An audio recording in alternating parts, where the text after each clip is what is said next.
All right, so welcome to the Spring Planting Festival. Isn't it amazing to be here? It is my pleasure to welcome you to this great event. This is my family's first time coming to this. We're so excited to be here. We've heard about it and kind of followed online through the computer screen for a few years, but man, it is a pleasure to be here. So we're here, so I wanted to introduce what we're here for too, right? So we're here as a celebration of our heritage and the bounty of nature. And it is that simple, and it is that vast and complex and wondrous and full of mystery. Because the bounty of nature just doesn't seem to end, does it? We always keep finding new seeds, we keep finding new plants, we keep breeding new plant varieties, and it just gets better and better. The more we put our heritage to it, right? The more we put our families to it, right? Okay. So who am I? I'm Matt Powers. I'm a family guy. And I am actually an East Coast guy that moved all the way to the West Coast. Was totally like a fish out of water. I still am. I miss the wetness of, like here, we came here and suddenly like, my hands started feeling better, I started breathing, my sinuses were like, ah. It was amazing. I really miss the moisture. So where I live now is in the Central Valley, California, in the foothills. So if any of you know those fires that are on the news, they're like 150,000 acres are burning. That's where we live. So it was really critical to us to understand how to farm correctly. And a huge part of that, for me in the development of understanding gardening and seed saving and all this stuff, was choosing the variety that's right for my bioregion. And then also I had to learn how to seed save all the rest of the stuff in order to even grow it. Because I would plant the carrots and they'd bolt. And I'd be like, oh, and then I was like, wait, that's seed. And after 3 seasons, I finally was able to get really good carrots. But it took 3 seasons of adaptation in my region. So I was a teacher in the Central Valley. I was originally a musician, but I became a teacher. I was kind of a funny teacher. I would teach kids about cooking. I was an English teacher, but I tried to fit everything in. And then I got really into seeds, and we can blame J.R. Gettle for this. As soon as I started seeing the variety, the rainbow, I wanted to taste it. Because, I mean, look at it. It's the color of my guitar. It's amazing. So I just wanted to taste it, you know. I wanted to know. And I had actually been turned into a foodie by a good friend of mine, John, and his wife, Rachel Ray, when I was touring with them as a musician before I came out west. And so I just want to taste everything. It's a problem of mine, right? So I became a teacher, and then I became an author, and I created the Permaculture Student Series. And the first of the series is over there in that tent at the little book section there. And I know online in the description it says that I'm the founder of PRI. That's Daniel Halsey. It is an honor to be confused with him. He's a good friend of mine. He is actually working on the permaculture plant database, where he's mapping all the different interrelationships between plants. So have you guys heard of companion planting? Do you know that companion planting goes up to guilds? So you have 5, 6, you have a guild of plants that work together. So that's the kind of thing he's working on over there. And PRI USA is Permaculture Research Institute USA, and we'll get more into that in a minute. So I just wrote this book series, and it kind of pulled me out of teaching English and pulled me into teaching life skills. And I'll get more into that in a second too. So these books now are all over the world, and it's a superb honor to serve and to help people reconnect really with their heritage.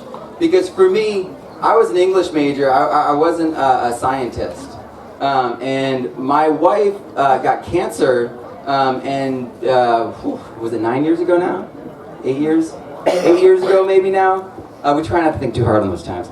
But it basically propelled me into a life of study and research with the utmost focus.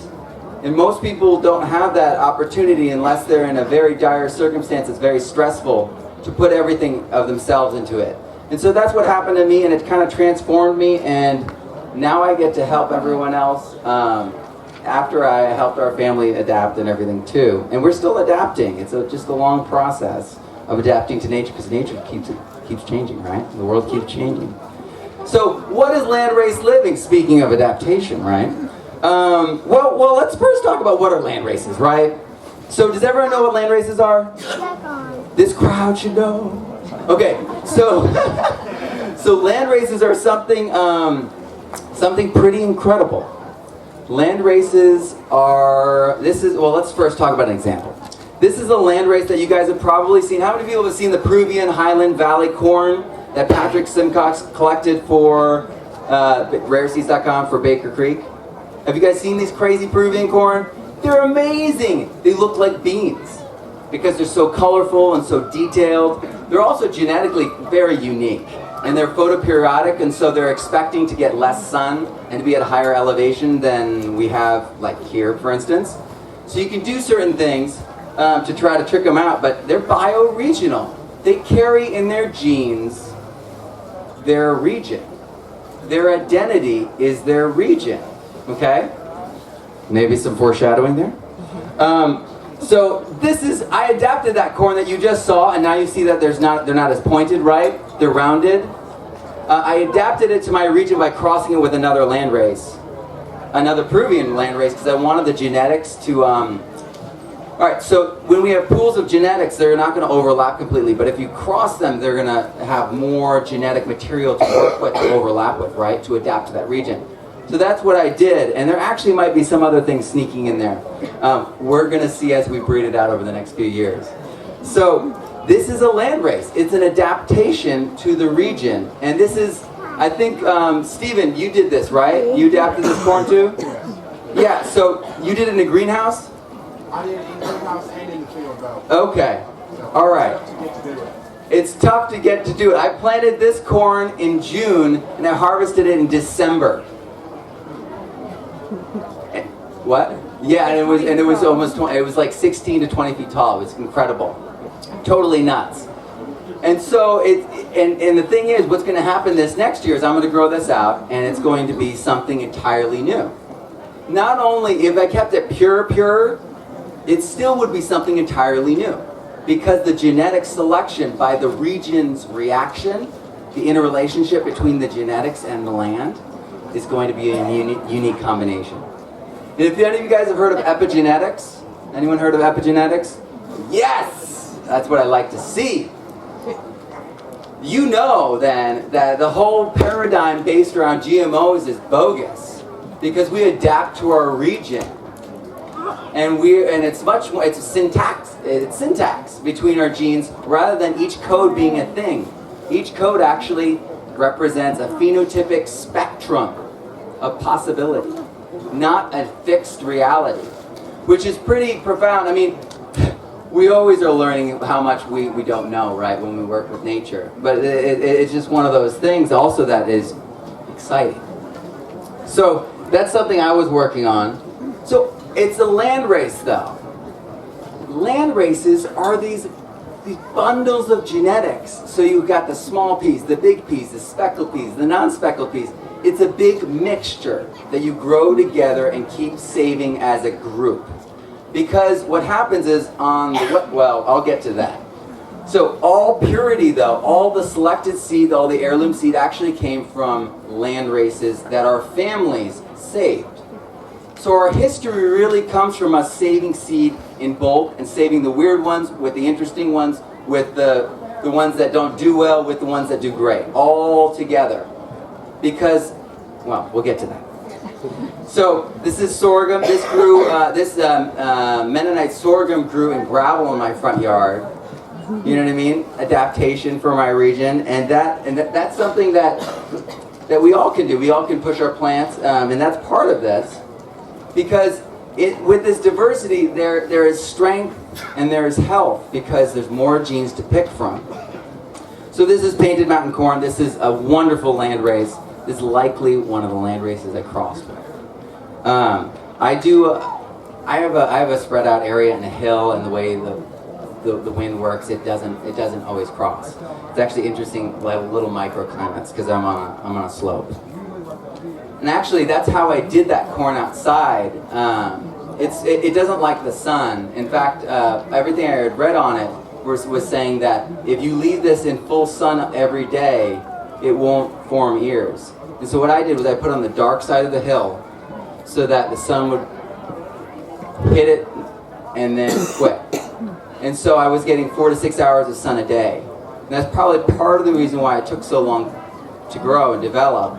But at the same time, it's sensitive, and so that's why the crazy thing was, because where I put it, it kept all turning into fungus. So for people who want to do restaurants and stuff, you guys know about the black fungus on corn and how that's like a delicacy, right?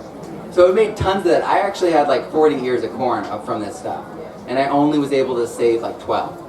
So, and they're really tiny. They're like these little round, they're not long cobs. And that's something I want to work on. I want to keep that identity, but lengthen it. So these are the seeds for hard times. So these are the seeds that in drought year do well. These are the seeds that in the wet years do well. Bad soils, low light, high heat, frost, temperature swings. How many people have experienced ridiculous temperature swings the past few years? Yeah, it's rough, right? But you know what? Your plants that do well in that situation, how much more do you love them? It's like you're like, I love you. I know the rest, they're hanging on, but you're stepping up. I love it. And so these land races are these great genetic libraries from which we took out our selections and made our heirlooms. And everyone can actually build land races again. I did this with mustard. And it grabbed my kale and dragged it in too, because that's what happens with brassicas, right? They want to just all get together.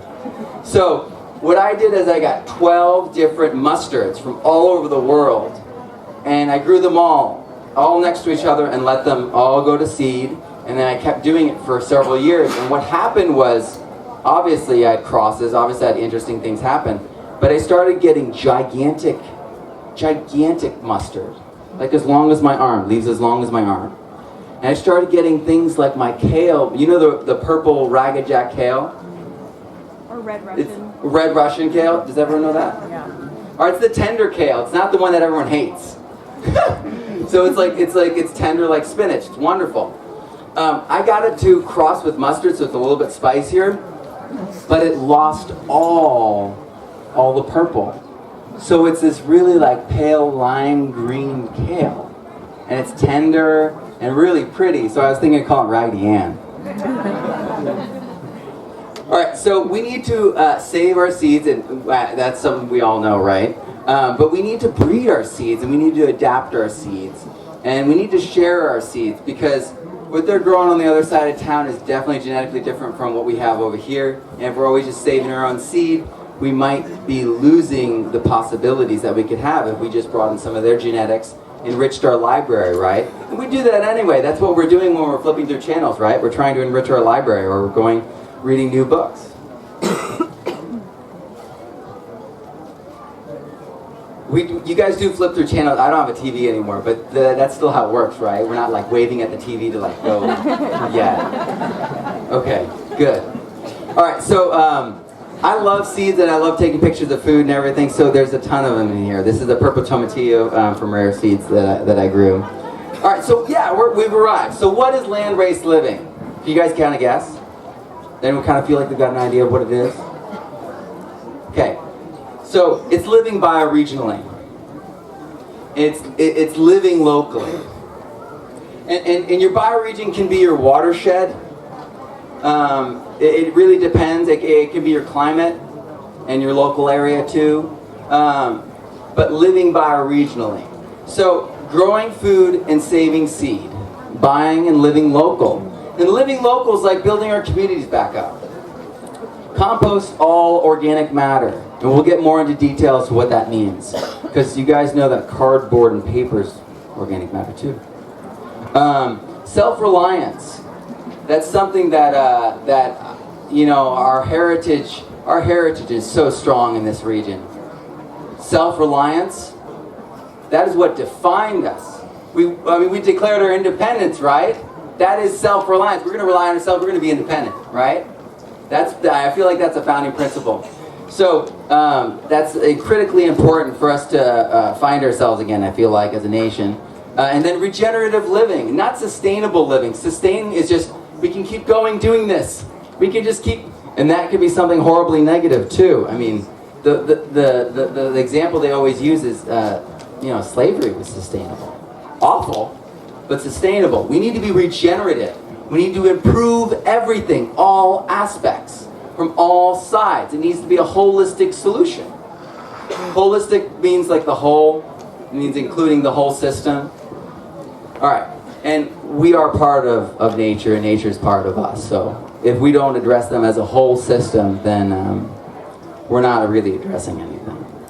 And I say as best we can, because a lot of people have a fantasy of going off-grid and not having to use medicine, never go to the doctor and all this stuff. But in my family, we have realities that we live with. My wife has no thyroid. She had thyroid cancer, and without the medication, I don't know what I'd do to keep her alive. So I'm stuck. We're stuck. And that's okay, because we're doing the best we can. And that's really where it starts and ends with, I believe, with all this kind of stuff. Because as soon as we start measuring and comparing lots, it's just a downhill road from there, and we'll never have progress. So, as best we can, always.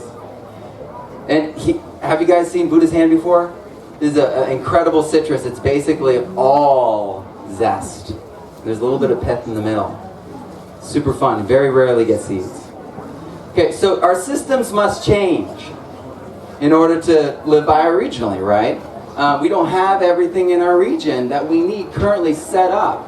These systems, and if we think about this for a second, we start to realize that there is no job scarcity in America. There is no opportunity scarcity in America. And in fact, we have limitless opportunity because there's so much that needs to be done. And I'll get into that now. So permaculture is this idea. It is not a technique. I know some people are be like, a swale, permaculture, herb spiral, permaculture, right? No. It's just a way of seeing the world that all our ancestors saw the world as. That we're part of nature and nature's part of us, okay? So permanent cultures, permanent agriculture, it started off as a thought exercise of how to work with the land in a way that was regenerative. So 3 principles: earth care, people care, and originally it was return of surplus. I like the idea of return of abundance, or care of the future. A Native American friend of mine told me about this idea of care of the future, which is really good because it doesn't fall into this like economic box. Because surplus and then return, and you know what I mean? Anyway, I think you know what I mean. Just language is power, and so I just think that picking which one feels most comfortable should be your path. Have you guys ever heard of the Loess Plateau or the Yellow River? So in China, they have this huge problem with it was called China's Sorrow, this river, and every time it shifted, several million people would die. And when it shifted, it signaled the end of a dynasty. It was basically they would have to keep the dikes really, really well managed on this river, or else the river would seasonally move and flood the entire plain. And so, obviously, it was bad. So the silt that was carried by that river, the fine loess silt, came from this region where agriculture began in China. And it's basically, as you can tell, turned into a desertified wasteland. Because they just tilled the soil, and then they brought in animals to just graze and graze and graze. And it's kind of the stereotypical thing that we see where we destroy the land. We see this a lot in the Middle East too, where the grazers are just like destroying anything that even tries to come up. So that's what they were doing. And in 6 years, do you see what they did? 6 years. We could do this to the Central Valley where they're talking about how there's just all the drought, all the California drought. Oh. Yeah, we could fix it in 6 years. We could do this. Problem is that we need to get people to understand why, how, and to see how they can make a profit doing it. And so it's education first before we can do this. In China, I mean, you could probably guess how they did it. They just ordered the people, and then they paid the people to not have their animals, and they paid for the animals' feed to not go on the land. So we don't do it that way here. We're going to have to voluntarily and also work out how to make money as we do this. Because we have to shift to the abundance, don't we? I mean, I want to shift to the green, not to the dust, you know? And that's what's going on right now all over. If you guys have been to California, if you've driven through the Southwest, we have a serious problem. A lot of the native cactus aren't even going to be able to keep going because I know it's desert, but there's a lot more to dry land than just dirt, you know? So we all can make a paradise around us, and it may not all look the same, right? And that's the beauty of it. Every bioregion is going to be different. Some places are going to be pasture land, some places are going to be food forests. And that's the beauty of it, is every region's going to be unique and it's going to express its own uniqueness. So, local food. So CSA's community supported agriculture is something that people are doing. We also have community gardens in cities and in small towns. We have farmers markets that are, farmers markets are just taking off all over. They're just taking off. Because people want to meet their farmer. They want to know where their food came from. And why not, right? Of course, that's what you want.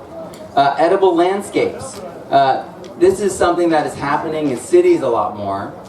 This is the Beacon Food Forest in Seattle. It costs way too much money to make. And this is the problem, is we can't let them take our tax dollars and make this when we literally can have our children do this for nothing. I mean, they're just seeds and they're just cuttings. It's not magic that we're making, you know what I mean? We're not getting gems from the moon and polishing them. Our kids can do this stuff, and you know what? It would be such a gift if we let our kids do that. If our children were the ones to re-green our cities and to turn it into edible landscapes, not only scientifically their understanding, of the world around them, but just their confidence. I mean, whew! It's really exciting to see kids work with nature because they do they do the teeny amaranth seed, and then they see the 14-foot tall plant, and inside they're growing that too. They're growing like that too. All right, so guerrilla grafters, right? So these guys are in San Francisco. They're like, we don't care. The city won't do it right anyway. And they're just going around and they're fixing all the trees, and they're turning all those non-fruiting trees into fruiting trees so that everyone can have fruit in their neighborhood. And I mean, we all know when we do pruning, that's what they're doing. They just took the prunings off their fruit trees at home and said, well, I don't want these to go to waste. I don't have any more fruit trees, so I'm just going to put them around my neighborhood. Return the surplus, right? So, and that's kind of the way nature works, is the end of every cycle. Well, there's no beginning or ending, as Dr. Elaine Ingham likes to tell me. But the waste from every cycle feeds another cycle, right? And then those cycles all reinforce each other and make an ecosystem. So, Suburban Farms, these are starting to take back suburbia, and so instead of buying the lot behind you and putting the house next to yours so you can touch it, people are starting to think opposite and think, oh, I'll buy that lot and I'll just do gardens there, or a farm. Has anyone heard of Curtis Stone? Okay, so Curtis Stone, on a third of an acre, is making $80,000 a year in BC, Canada. So his season's pretty short, right? It's really cold compared to here, right? Or, well, it's got a shorter season. I don't know, because it's on the coastal region, so, the moderating effect of the water. So, I don't know the exact spectrum. But the fact is, he's in a colder climate, and he is literally working with a tiny piece of land, and he's not going deep tilling. He's only tilling the top half inch of the soil. He's forking his beds once a week. Yeah, so he's doing the French biointensive kind of stuff. He's a permaculturist, and his whole thing is he crunches numbers. So he's The Urban Farmer is his book, and he's his angle on everything is to be just crunching numbers, and so that he can get down to the exact day to transplant that there, and It's pretty incredible. And it's also great for people that want to start businesses because his metrics work better everywhere else because they've got a bigger growing season. And he's doing it in the middle of a city. So he's using people's like side yards and backyards in the middle of the city. And this is Will Allen. I can't remember if he's in Milwaukee or Chicago. Do you guys know? Both. He's in both. My confusion was correct. That's a first. So he is growing like 10,000 pounds of food a year and through the winter. And he's doing just greens and fish. And so he has fish below, and then the water comes up and then goes through the greens and filters and cleans the water and goes back to the fish, and it's aerated by the time it goes back.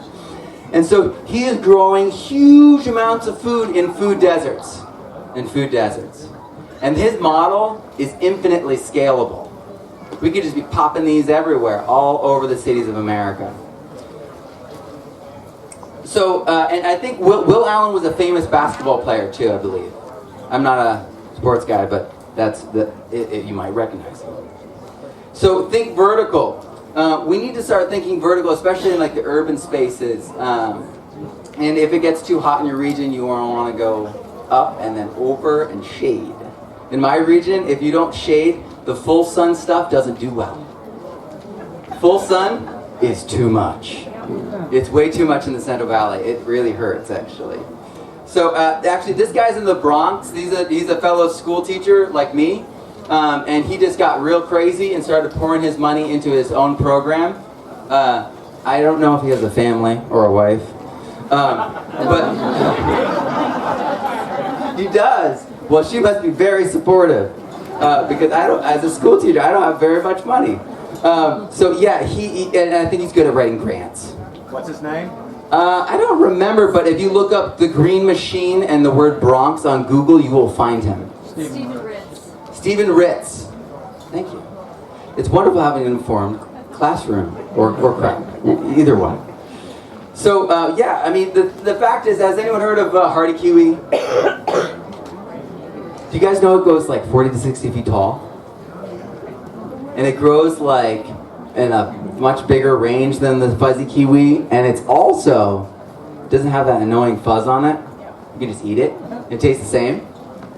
So it's this incredible thing. We could have it growing on the fronts of buildings, and then every balcony we could put like a little bit of soil, and they could dip in that soil.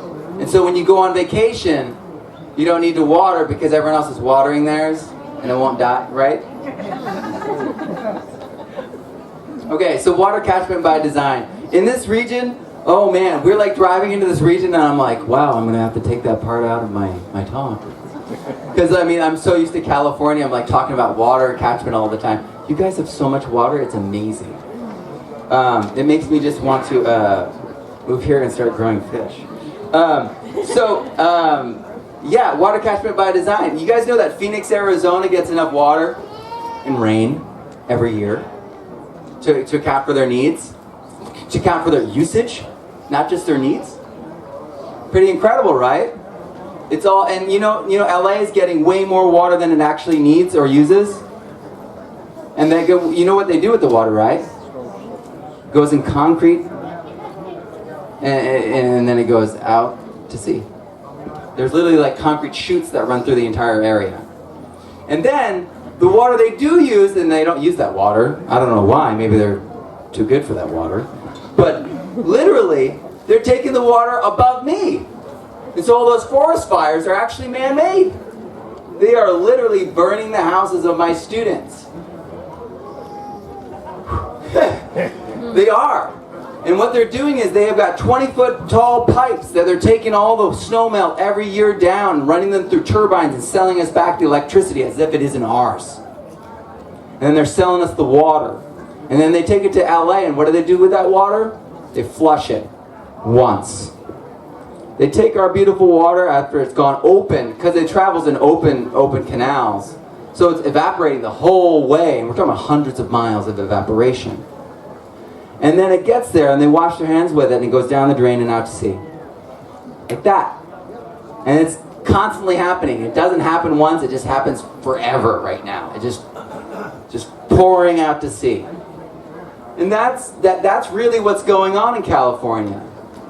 We're reallocating the natural capital as if that's the way nature can work, and it doesn't work. Did you guys know about that? It's pretty crazy. I know you know California's crazy, but I bet you didn't know it was that crazy. And it's that crazy. And they're literally, it's a man-made problem. California's a man-made problem. And it could be do you guys know that the largest lake, largest fresh body of fresh water west of the Mississippi was Tulare Lake, and now Tulare County has no water below it. The aquifer is dry. And halos, and then the mini cuties, they're there. Do you know their employees go home, can't flush the toilet, can't wash their hands, can't take a shower? Yeah, it's a very serious problem. Very serious problem. They have water that they pipe in from us for just there at the factory, but the rest of the area doesn't have water. Fresno's next on the aquifer. Fresno has 900,000 people. I live 45 minutes from Fresno. It's kind of scary. So, yeah, they've got a huge problem that they could just turn around, like we talked about, but they're not doing that. So water catchment, aquaculture. So back to Will Allen.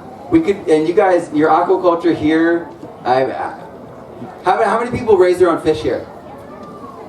What? I have fish in the front yard, and it's like a desert where I live. You gotta grow fish here. It's amazing. It's gotta be just the easiest thing in the world to do. Because they're already here. Like in our region, they're kind of, during the summer in August when it's 110 out, they're not so happy. So passive energy. This is one of the things that I'm bringing that's discussed by people who do permaculture, but it's yet to really make it into the books. And so I've been working with people who are experts in alternative energy. I don't want to say renewable because there's a whole boondoggle side to that. I actually wrote an article about that. So, as you can imagine, in this region, this would make your house rot. But in colder regions, this concept, this idea of creating, like trapping heat using passive energy from the sun is incredibly powerful. If you wanted to do something like this, what you would do is put a greenhouse in front of your house, and then you'd put a impermeable layer between your house and the greenhouse so you wouldn't have moisture going into your house, and rotting it. And then you would create a solar pump. So you would have a really tall black pipe, because in summer, how crazy hot will that get, right? So, and that hot black pipe will actually it'll get so hot on top that it'll pull all the hot air out of your greenhouse. So in the heat of the summer, you can cool that off. But then in the middle of winter, what you can do is open a vent that allows the hot air to go into your house. Hot air rises into your house, cold air falls out of your house, right? So we could literally use that very simple, elementary kind of principle to redesign all of our houses. Because all of these codes don't represent anything other than bureaucracy. You go back 400 years, you start traveling all over the world, and you're going to find some of the most incredible, ingenious homes ever built. And even early America, if you go around and find some of those older homes, there's things that's not code. It's like, yeah, and it's lasted longer than your family has been here, So, architecture has to have a revolution coming. So, how many people know what a trompe is? You do? Prom wall. What? Prom wall. No. A trompe. Okay, so a trompe is super exciting. There's been one in operation in Canada for 80 years, and it's still making free energy. They call it the air plant. What it is quite simply amazing. And it's something every one of you can create and conceptualize. Okay? Falling water has air in it, right? So if you have falling water that has air in it, and then you pass it through horizontally below ground, or at a lower level, you could even have it outside the ground, the air will get trapped in a raised area of that horizontal pipe. Does that make sense? And then the water will go below and come out like a geyser from all that pressure, but then that air will be trapped in that pocket as permanently compressed air. And you can just let that air off and then run a turbine. Or you could run that, because it's cooled, you know, compressed air is cooled. You could run it through a refrigerator. It actually represents infinite energy. Falling water in nature it's just going to keep coming if it's in the right area, right? So this is the air plant in Canada. And yeah, how many people have heard of this guy, Peter the Great? Russian, Peter the Great? Okay. He had this summer mansion built for him outside of St. Petersburg. And they've got these crazy fountains in front. Has anyone seen those fountains? Okay. So these crazy fountains run on a trompe. And it literally took all the energy from a river, just dropped it to create the power, and then the routed the water through, and the water's on timers. So the water does a ballet, like you go into the Bellagio or something. It's like literally going around, and it's all every 15 minutes it resets. And this is just using the power from a river. And we all could do this. I mean, think about this region and the amount of water moving through it. And the caves, right? You already have mines, you already have caves, you already have water. All you would have to do is get a shaft that goes directly down to get all that power, that drop, and then you could route it. Just saying. All right, so gravity power, right? Imagine what happens when you flush the toilet on the 110th floor. All that force is dropping down, right? All that force. Why aren't we capturing that energy? I mean, it could be the sink. It doesn't even matter. It could be the washing machine. It could be the dishwasher. All that water, that weight, is being transferred down out of this building without capturing any of that energy. All that force. And we could easily just design our systems to represent this, to capture this. So, has anyone ever heard of a Stirling engine? Yeah, all right. Very cool, very cool. I hadn't learned about it until like a few months ago. So, talking about simple principles, we know that hot air rises and expands, and cool air contracts and falls. You could create an engine based off of this by having a cooling element on one side, like let's say air from a well, from low in a well, you have air, maybe an air shaft come up. And for the heat, you could have a solar conductor, go to like a rod of metal, so that it'll heat up the surface on one side. And then you could have a slow-moving turbine, like a fan, going in it. And that's just a basic principle. They've actually, with Stirling engines, they've actually done a little bit more. What they do is the cooling element's here, they light it here, and then it turns. And this is just like a teeny little model that they made, the hog motor. So they created this before they knew the law of thermodynamics. They created this before we had the diesel engine. So they created it entirely on intuition. They created it to save lives because the steam engines were exploding, and the children that were often used to explore these areas in these caves, in these mines, were dying. And so it was actually, if I recall correctly, it was two pastors that made this engine, and they started doing this because it was a humanitarian thing. They wanted to help children.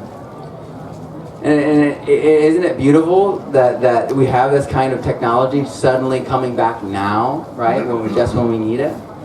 Rocketmass heaters. Do you guys know that wood burns clean? You guys know that? It burns clean at a certain temperature. Though the EPA would not like you to know that. You know, plastic and other things burn clean at a certain temperature too. Other countries, they burn their trash at the right temperature, and then it just releases CO2.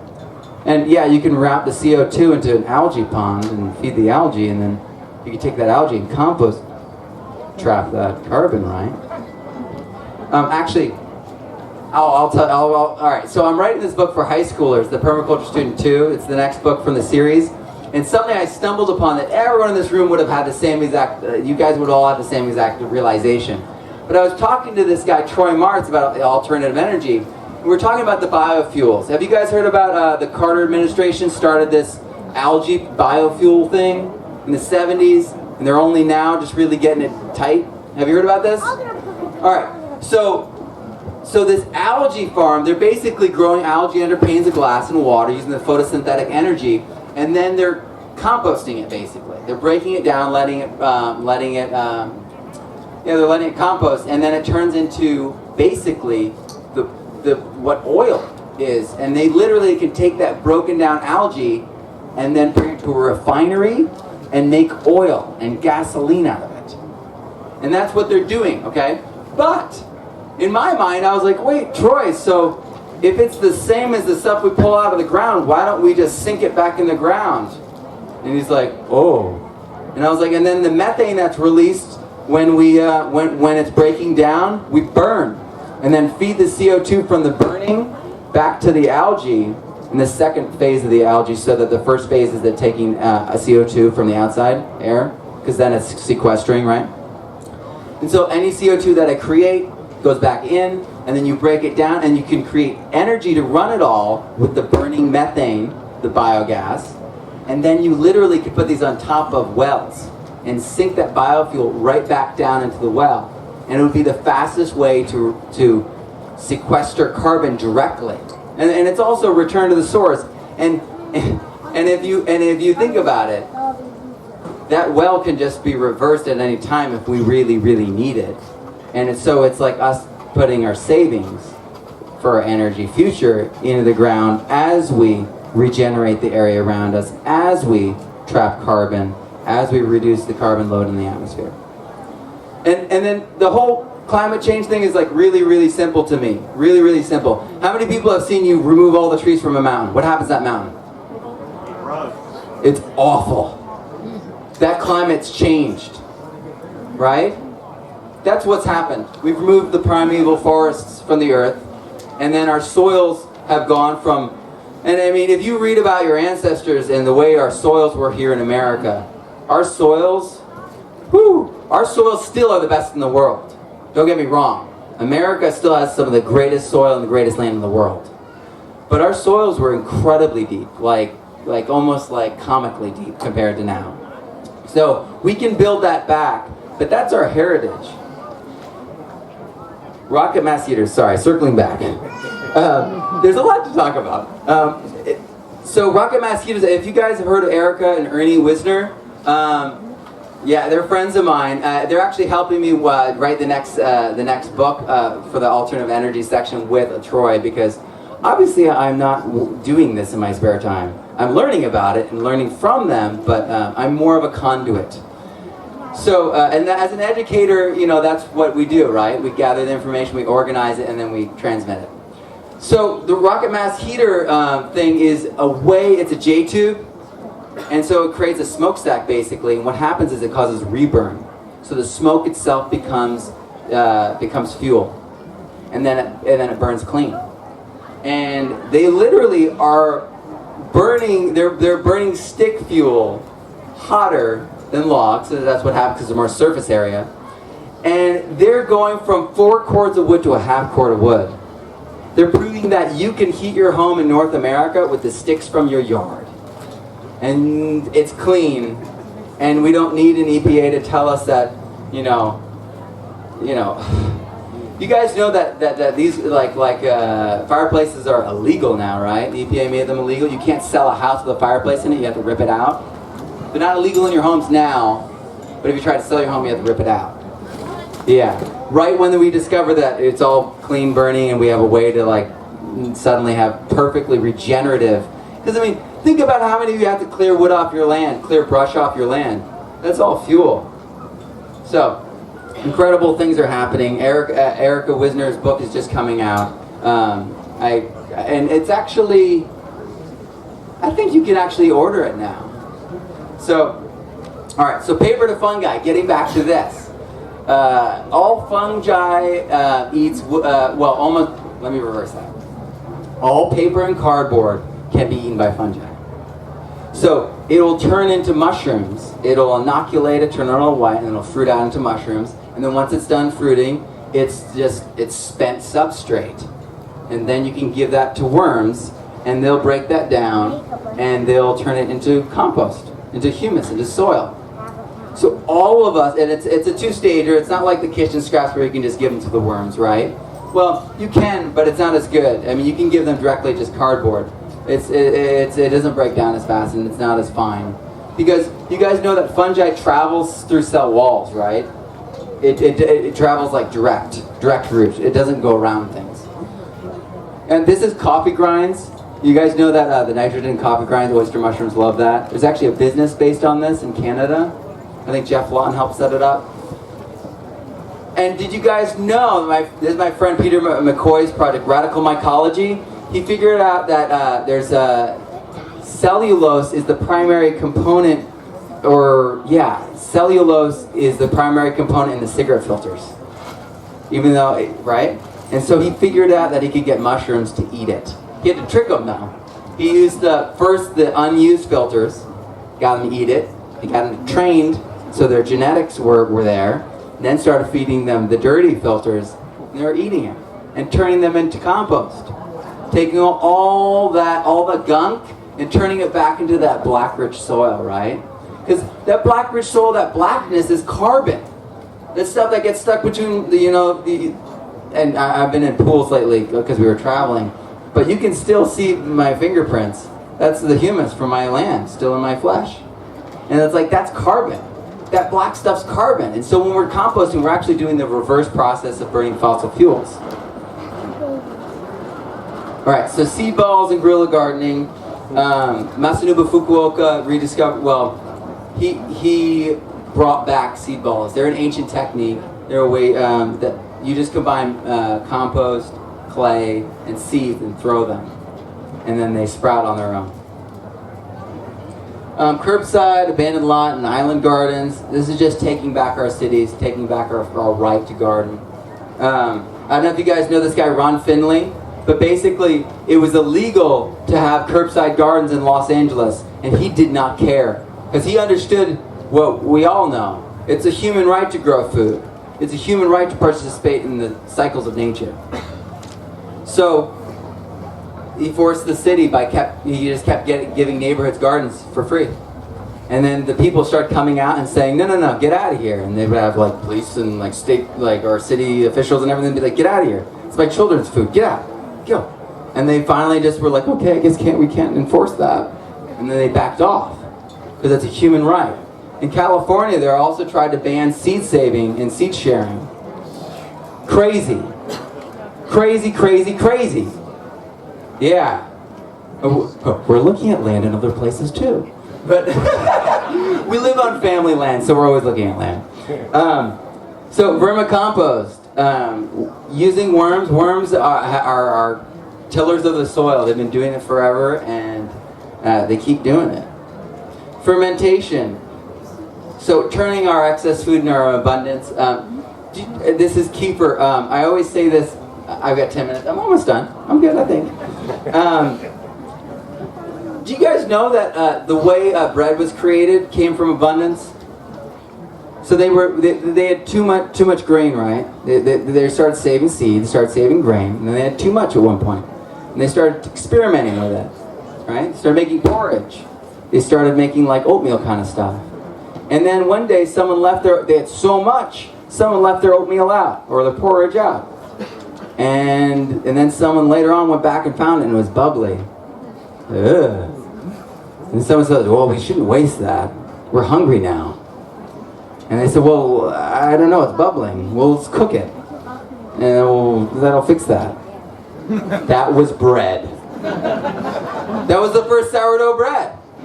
And then the same thing with like alcohol, you know? They just let the fruit ferment too far.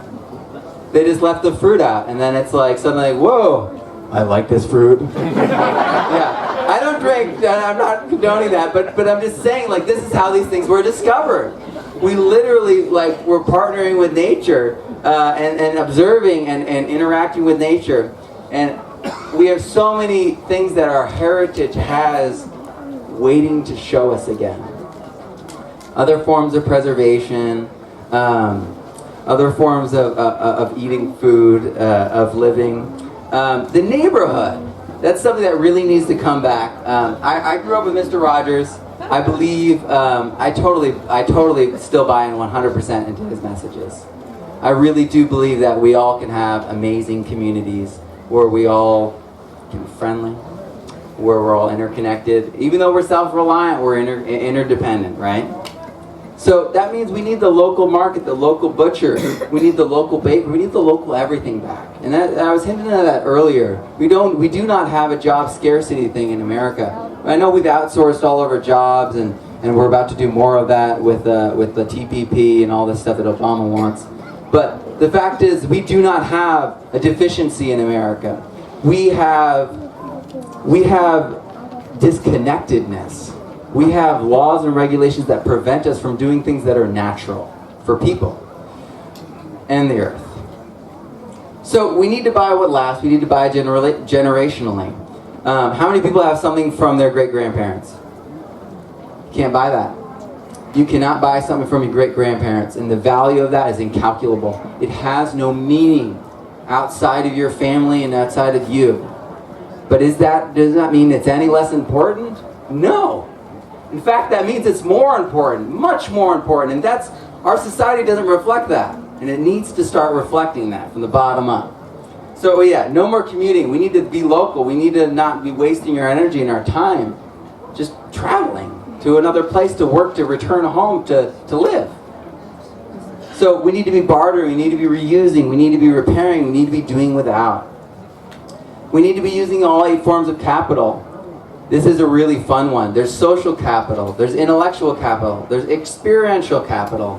And the fact is our society doesn't value all these forms of capital. I mean, half the grandparents are being pushed away from families. Meanwhile, they're the experiential capital that we need in our homes for our children to connect to, so that they learn respect for our heritage.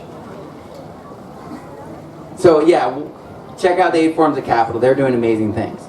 We need to live as things will be, not as things are. This is a holistic concept, and it's also like a Native American concept about like care of future. We need to, like, solar panels are all made out of oil. You know? These giant windmills are made out of oil. How is that sustainable? It's like we can do things on our property that are sustainable and regenerative, that are small scale, that compost, or even we can repurpose them, make them out of metal, and when it gets all messed up, metal returns to the earth well. Oil doesn't, unless you're doing certain things. So we need to look forward, and we need more education and experimentation. And my books really are an invitation for everyone to become a scientist in their own life. Everyone to become the Renaissance person that, you know, we all dream about being. We all want to be able to understand everything and participate and do all this stuff, and the fact is we can. So let us do more to be more. And then I'm going to put on this little video, and I think we'll be done. Seeds are the currency of the future. Today, we work for money to spend money on food, and we feed the economy of the dollar. But over time, things have become worse for us and better for the economy of the dollar. We work longer hours for the same amount of money, and we have to spend more money on food over time, for less reliable food and less nutritious food, when we really want less work and to spend less. And that means we gotta shrink the economy of the dollar and grow the economy of the seed. The way the seed economy works is like this. We work for money, we spend that money on seeds and gardening and things that support seeds. We fill the seed economy, which leads to more seeds, food that is free, exponential growth of all these things, better health as the seeds adapt, and they're local. And we actually save tons of money because we stop buying food. And we stop buying seeds after a certain point because we just have so many, we can just trade them. So over time, this becomes food stability, peace and prosperity. The seed economy is what we need, not the dollar economy. Because the seed economy enriches people and local communities. And those are the things that matter, not Wall Street. So I invite you to a true economy of infinite growth and potential, the seed economy.